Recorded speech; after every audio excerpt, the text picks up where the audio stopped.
Hari ni Kak Zan nak tunjuk cara jahit yang Kak Zan namakan cengkerang untuk hiasan di lapik dahi telekung. Okey, perhatikan, inilah bentuk dia. Sudah dijahit bahagian ni. Dan ini ialah caranya ya. Kita buat titik-titik ni, kita gunalah pensel ataupun pen yang boleh diiris tu.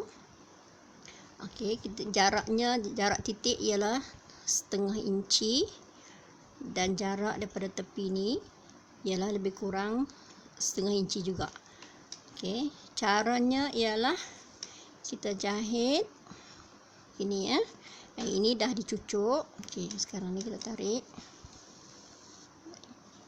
Kalau nak menjahit tu kita gunalah benang yang senada ya. Maknanya kalau jahit putihlah juga benang dia. Okey, sekarang ni dah sampai ke titik. Sekarang ni kita jahit ke point yang di antara dua titik ni ya, yang di bahagian lipatan tadi. Okey. 1 2 3 dan 4. Okey, sampai ke hujung. Dan tarik. Okay. Hati-hati ya dengan benang, jangan kusut. Tarik. Dan kita boleh tarik untuk membentuk cengkerang tadi. Ulang proses untuk ke titik 1 2 3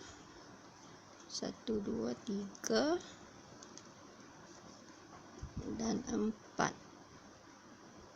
Okey, tarik.